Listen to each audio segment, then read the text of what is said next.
Assalamualaikum warahmatullahi wabarakatuh. Perkenalkan, nama saya Rizkia Zahra.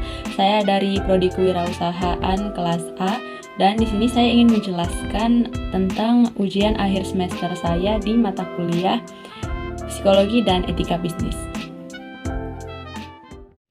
Menurut saya, pentingnya etika di dalam suatu bisnis yaitu yang pertama, untuk membangun reputasi yang baik. Nah, perusahaan yang berkomitmen pada etika bisnis yang tinggi cenderung mendapatkan kepercayaan pelanggan, mitra bisnis, dan masyarakat secara umum. Etika ini mencakup integritas, transparansi, kualitas produk, dan layanan, serta perlakuan yang adil terhadap semua pihak yang terlibat. Dengan mempertahankan reputasi yang baik, perusahaan dapat memperoleh keunggulan kompetitif, mempertahankan pelanggan setia, dan memenangkan kepercayaan masyarakat. Nah, yang kedua yaitu untuk meningkatkan kepuasan pelanggan. Etika bisnis juga berkontribusi pada kepuasan pelanggan. Nah, ketika pelanggan tahu bahwa perusahaan tersebut beroperasi dengan integritas dan bertanggung jawab, mereka merasa lebih percaya dan puas dengan produk atau layanan yang diberikan. Nah, etika ini juga mencakup komunikasi yang jujur, transparan dengan pelanggan, menjamin privasi dan keamanan data, serta memberikan solusi yang adil jika terjadi suatu masalah. Dengan memberikan pengalaman pelanggan yang baik, perusahaan dapat membangun hubungan jangka panjang yang menguntungkan. Nah, yang ketiga yaitu menjaga hubungan yang baik dengan mitra bisnis dan pemasok. Etika di dalam bisnis juga melibatkan hubungan yang baik dengan mitra bisnis dan pemasok, menghormati kemitraan, menerapkan praktik bisnis yang adil, dan membayar secara tepat waktu adalah bagian dari etika bisnis yang baik. Dengan mempertahankan hubungan yang saling menguntungkan dan berdasarkan kepercayaan, perusahaan dapat membangun jaringan bisnis yang kuat dan berkelanjutan. Nah, yang terakhir yaitu mencapai keberlangsungan jangka panjang. Etika ini juga menjadi dasar untuk mencapai keberlangsungan jangka panjang dalam suatu bisnis. Bisnis yang berfokus pada keuntungan jangka panjang cenderung menerapkan praktik bisnis yang berkelanjutan secara sosial, ekonomi, dan lingkungan. Mereka juga memperhatikan dampak sosial, menjaga lingkungan, dan mempraktikkan tanggung jawab sosial suatu perusahaan. Dengan berinvestasi dalam keberlanjutan, perusahaan dapat membangun masa depan yang lebih baik bagi diri mereka sendiri dan masyarakat secara keseluruhan. Di masa depan, saya berencana untuk membangun usaha fast food, di mana usaha fast food ini saya beri nama dengan fast fooder. Nah, fast fooder ini menyediakan makanan cepat saji karena menurut saya bisnis makanan cepat saji ini sangat sesuai dengan abad ke-21 yang serba cepat dan instan. Nah, bisnis fast fooder ini menjual burger, pizza, donat, kentang goreng, toast, dan lain-lain. Nah, prinsip etika kepemimpinan yang akan saya terapkan di dalam usaha saya ini yang pertama adalah kepemimpinan yang jujur dan transparan. Pemimpin yang jujur selalu berkomunikasi dengan kejujuran dan integritas. Mereka tidak menyembunyikan informasi penting dari anggota timnya, serta tidak berusaha untuk memanipulasi situasi. Dengan berbicara jujur, saya yakin dapat memenangkan kepercayaan anggota tim saya ketika tim merasa bahwa pemimpinnya adalah sumber informasi yang dapat diandalkan. Nah, mereka juga akan lebih termotivasi dan memiliki rasa aman. Nah, yang kedua yaitu keadilan dan kesetaraan. Saya akan memperlakukan semua anggota tim saya dengan adil dan tidak memihak siapapun. Dalam proses pengambilan keputusan, saya juga tidak akan memberikan perlakuan khusus kepada salah satu atau beberapa anggota tim berdasarkan preferensi pribadi atau bias. Yang kedua yaitu keadilan dan kesetaraan. Saya akan memperlakukan semua anggota tim dengan adil dan tidak memihak siapapun. Dan di dalam suatu proses pengambilan keputusan, saya juga tidak akan memberikan perlakuan khusus kepada satu atau beberapa anggota tim berdasarkan preferensi pribadi. Nah, saya juga akan menciptakan lingkungan kerja di mana setiap anggota tim saya merasa dihargai dan memiliki peluang yang sama untuk berkembang.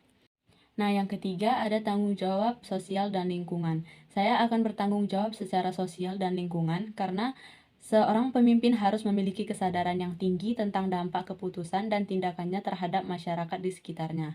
Seorang pemimpin juga tidak hanya mempertimbangkan profit, tetapi juga bagaimana keputusan akan mempengaruhi lingkungan sekitar.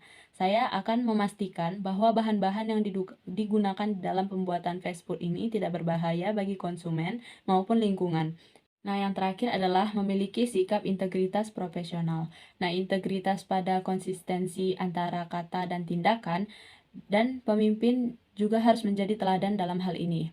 Saya juga akan menjaga standar etika dalam segala hal, termasuk dalam hubungan bisnis dan personal. Saya akan memiliki sikap profesional, memastikan bahwa semua anggota tim menjalankan tugasnya dengan rasa hormat dan etika yang baik, sehingga dapat menciptakan lingkungan kerja yang positif dan produktif. Ada 3 hal pokok yang harus dimiliki oleh seorang profesional. Yang pertama yaitu skill. Seseorang harus ahli dalam suatu bidang tertentu. Saya akan memastikan bahwa orang-orang yang bekerja di fast fooder ini memiliki skill yang mumpuni di bidang makanan. Nah, yang kedua ada knowledge, yaitu menguasai dan memiliki wawasan tentang ilmu lain yang berkaitan dengan bidangnya. Nah, yang terakhir adalah attitude, memiliki etika yang harus diterapkan di dalam bidangnya, yaitu semua anggota di dalam usaha ini akan saya pastikan memiliki attitude yang baik. Semua anggota tim akan mendapatkan pelatihan tentang attitude dalam bekerja. Nah, dengan adanya pelatihan tersebut, diharapkan para anggota tim ini mampu untuk menerapkan attitude yang baik ketika mereka bekerja atau berhadapan langsung dengan para konsumen. Nah, yang ketiga yaitu tantangan bidang produksi pada abad ke-21. Nah, yang pertama adalah sumber daya semakin sedikit. Pada abad ke-21 ini, sumber daya alam untuk produksi semakin menipis, sehingga terkadang para produsen itu mengganti bahan-bahan tersebut menjadi bahan buatan yang dapat menimbulkan masalah kesehatan bagi para konsumen. Hal ini tentu saja melanggar etika di dalam berbisnis, dan seharusnya seorang produsen harus memastikan bahwa produk yang mereka hasilkan aman serta bermanfaat bagi para konsumennya. Selain sumber daya alam, sumber daya manusia juga semakin menipis dengan kemampuan yang semakin terbatas dan dengan munculnya robot-robot yang mampu menggantikan para manusia di dalam suatu pekerjaan. Nah, selanjutnya yaitu membuang limbah dan sampah secara sembarangan. Banyak nih produsen yang kurang memperhatikan limbah produksi mereka dan membuang secara sembarangan limbah hasil produksinya, yang tentu saja dapat menyebabkan kerusakan pada lingkungan.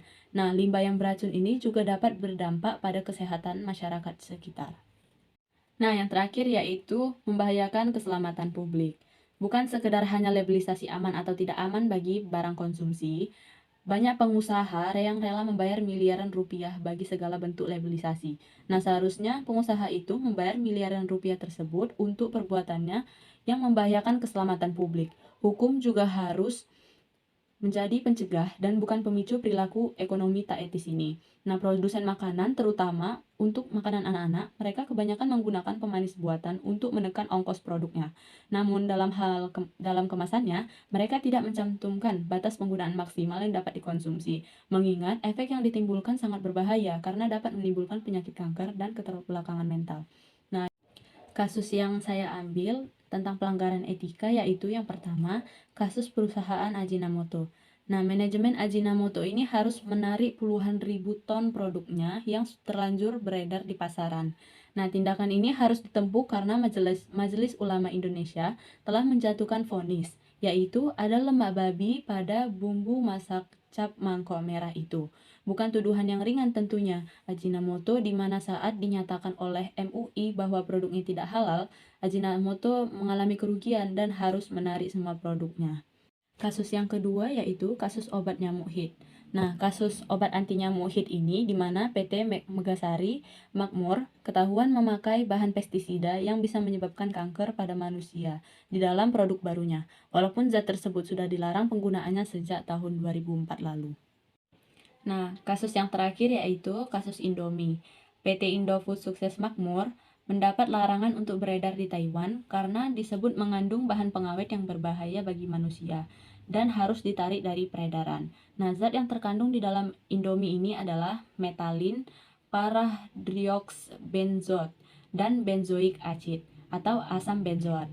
Nah, kedua zat tersebut biasanya hanya boleh digunakan untuk membuat kosmetik. Kasus pelanggaran etika yang terjadi di Indonesia yang saya ambil di sini yaitu kasus obat nyamuk HID.